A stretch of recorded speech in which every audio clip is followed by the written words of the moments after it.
We begin tonight in the swamp in D.C., where the White House is buzzing with activity.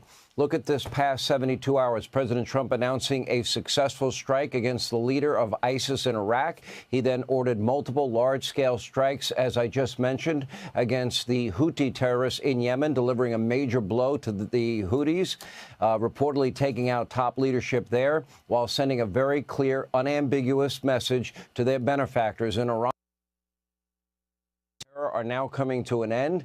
At the very same time, Donald Trump invoked the Alien Enemies Act to quickly deport dozens of violent criminal illegals in our country with deep ties to dangerous gangs like Tren de Aragua. As per usual, a far-left judge tried to intervene, but it was too little, too late. The illegals were already out of the country on flights to El Salvador, where they will be locked up in the country's massive prison system for what would be a fraction of the cost compared to a U.S. prison.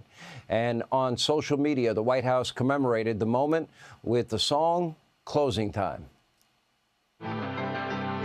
Closing time. You don't have to go home, but you can't stay here.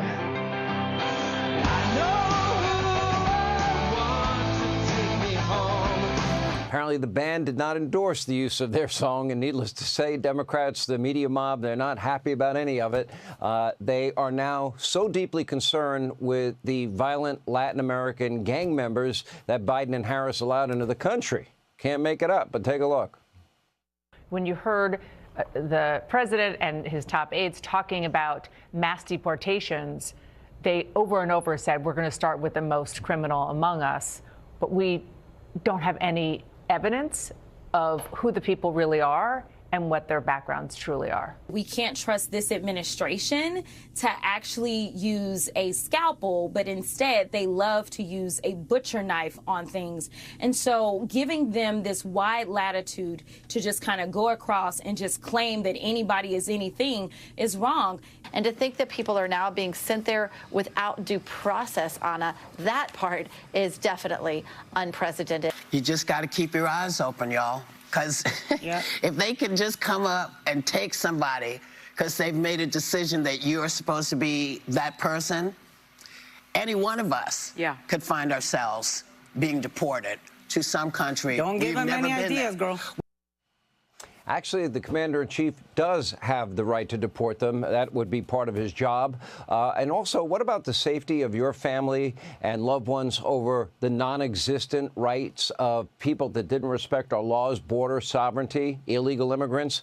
This brings us now to another hot mic drop moment from border czar Tom Homan, who had a simple but effective response to reporters obsessed with the 18th century Alien Enemies Act. Take a look. What do you say to those who claim you're using a 200-year-old law to circumvent due process? An old law? Not as old as the Constitution. We still pay attention to that, don't we?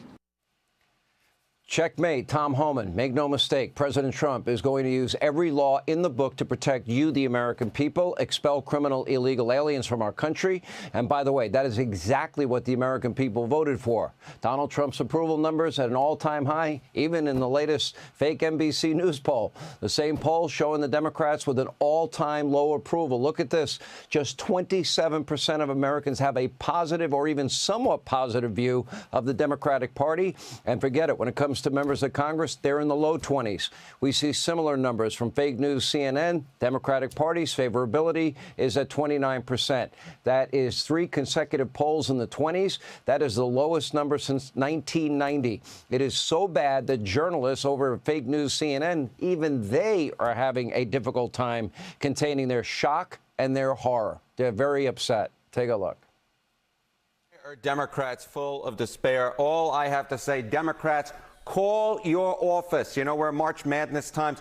Terrible, terrible, terrible, to quote the great Charles Barkley. View Democratic Party favorably. CNN SRS, look at this, 29%. NBC News, you want to go lower than that? How about 27%? Both are record lows. The lowest going back to 1992 in CNN polling, the lowest going back on record to 1990 in NBC News polling. The majority of Americans hold an unfavorable or negative view of the Democratic Party at this point, all I can say is I'm a big fan of the oldies, so I'm going to quote Chubby Checker, how low can you go? How low can you go? Now, call it the Trump effect if you prefer, but the Democratic Party is officially a dumpster fire, and no one on the left can keep up with the speed of Donald Trump. Their heads are clearly spinning, and they are now turning on each other. And by the way, Chuck Schumer's days are officially, they may be numbered. We're going to have a lot more on that coming up. But first, back to the speed of Trump. Just this week, the two American astronauts, once trapped in space, they are now scheduled to return to Earth over the weekend. Elon Musk and his rocket successfully docking with the International Space Station, where the new astronauts met the stranded astronauts, and hopefully they will be home as soon as early tomorrow. Also tomorrow, Donald Trump is scheduled to speak with Vladimir Putin as the president now continues to negotiate peace. President Trump is also set to release the government's secret files on the assassination of JFK. We look forward to a deep dive into that. And border wall construction, we can report tonight, is also resuming after Donald Trump has now signed off on the first construction contract of this term. There will also be a major discussion at the White House on trade, taxes, manufacturing, and of course, DOGE is continuing their important work, now well over $100 billion in savings for you, the American taxpayer. And that is nowhere near a comprehensive list of what Donald Trump even has on his plate this week alone. But I am sure Democrats will keep themselves busy with a few lame protests, angry press conferences, bingo cards. There's no telling. Take a look.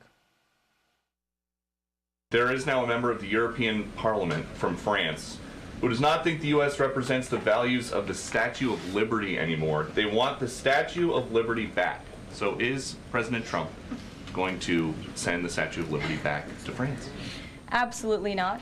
And my advice to that unnamed low-level French politician would be to remind them that it's only because of the United States of America that the French are not speaking German right now. So they should be very grateful to our great country. Hey, Sean Hannity here. Hey, click here to subscribe to Fox News YouTube page and catch our hottest interviews and most compelling analysis. You will not get it anywhere else.